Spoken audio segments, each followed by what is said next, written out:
mondo gilos chenro kanyakla.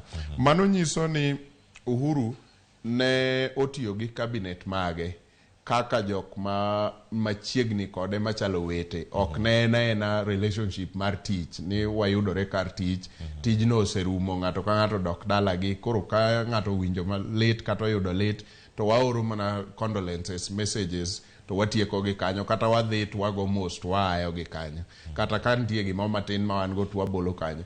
Yo mano Uhuru ochoko godo cabinet mage nyaka PSS machon kaachiel nyaka gi Margaret jaode, nyiso ni ne en gima goa machiegni kaka ng'ama wadgi, ne ok en relationship mar tich kende.